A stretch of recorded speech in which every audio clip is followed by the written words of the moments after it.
सहारा की मुश्किलें अभी खत्म नहीं हुई हैं। करीब 2 करोड़ निवेशकों से 14,106 करोड़ जुटाने वाले चर्चित ओएफसीडी मामले में अब एक नया कानूनी मोड़ सामने आ गया है। जिस मामले में सहारा समूह और उसके निर्देशकों पर सेबी की कार्रवाई को सही ठहराया गया था, उसी मामले में कुछ अधिकारियों को मिली राहत के खिलाफ अब बाजार के जो रेगुलेटर हैं सुप्रीम कोर्ट पहुंच गए। सवाल ये है कि क्या सिर्फ कर्मचारी होने के आधार पर जिम्मेवारी से बचा जा सकता है, या फिर इतने बड़े फंड जुटाने के मामले में हर संबंधित जो अधिकारी हैं उनको जवाब देना होगा। सर, सहारा वाला मामला फिर से उठ के आ रहा है सामने, और ये 14,000 करोड़ का मामला है। क्या है नया अपडेट, और सहारा में फंसा हुआ जो पैसा है लोगों का, उस पर अगर कोई ताज़ा अपडेट है तो वो भी बताइएगा हमारे व्यूअर्स को। नहीं, देखिए, अक्टूबर 2018 में सेबी का एक ऑर्डर आया था। ऐसी आपका जो सहारा का जो कंपनी है आपकी, उसको लेकर, और इसमें जो ओएफसीडीज़ हैं, ऑप्शनल आपके फुली कन्वर्टेबल डिबेंचर, 14,000 करोड़ के ये डिबेंचर थे जो 1998 से लेकर आपका 2008 तक जारी किए गए। कंपनी कह रही कि ये पब्लिक इश्यू नहीं था। सेबी ने कहा ये पब्लिक इश्यू था, इसको रेगुलेट किया जाना चाहिए था। और इसके बाद फिर 2018 में सेबी का ऑर्डर आया अक्टूबर में, जिसमें सेबी ने कहा कि साहब आपको ये पूरा का पूरा जो पैसा है ये आपको इन्वेस्टर्स को इसको वापस करना होगा। 2 करोड़ इन्वेस्टर हैं, 1,98,00,000 लाख। इसको लेकर अब जो है सेट ने भी सेबी का पिछले इसी मार्च को 20 मार्च को सेट का एक ऑर्डर आया, जिसमें सेबी के ऑर्डर को अपहेल्ड किया गया, यानी माना गया।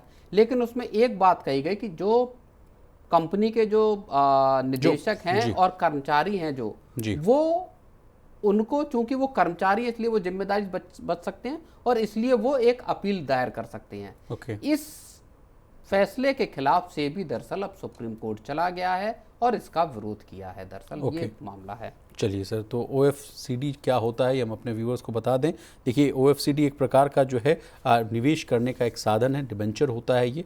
निवेशक चाहें तो इसे बाद में कंपनी के शेयर्स में भी इसको बदल सकते हैं। सेबी का कहना है कि इतनी बड़ी संख्या में लोगों से पैसा जुटाना पब्लिक ऑफर की श्रेणी में आता है, और इसके लिए बाजार नियामक जो हैं यानी सेबी के नियमों का पालन करना जरूरी था। तो ये था पूरा मामला जिसको प्रवीण सर ने आपको डिकोड कराया। लेकिन सर, सहारा में फंसा हुआ पैसा अभी भी जो है आम लोगों की जो है, अगर उससे बात करी जाए, आप करेंगे सर, ग्राउंड उतरेंगे तो उनके लिए बड़ा चर्चा का विषय रहता है। वो लगातार पूछते रहते हैं कि हमारा पैसा क्या होगा, कैसे मिलेगा। हालांकि अमित शाह साहब ने तमाम तरह की जो है प्रयास करने की कोशिश की, लेकिन ताज़ा अपडेट कुछ सर जो पैसा फंसा हुआ है। देखिए, इसमें इस मामले में एक और दिलचस्प चीज़ है। जो SICCL है आपका, सहारा इंडिया कमर्शियल कॉरपोरेशन लिमिटेड जी,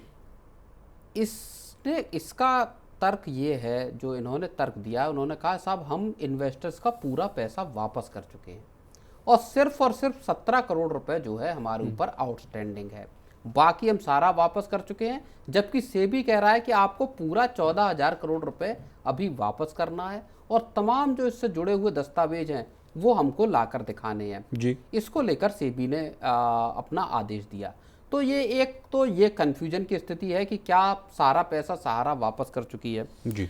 दूसरी बड़ी बात यह कि जो SICCL है, जो सहारा इंडिया जो जिस मामले में केस चल रहा है, इन्होंने ही पिछले साल असल में 88 अपनी जो संपत्तियां हैं, जिनमें MB वैली है, जिसमें आपका लखनऊ में सहारा सिटी है जी, और जो तमाम जो प्रॉपर्टीज हैं मुंबई में भी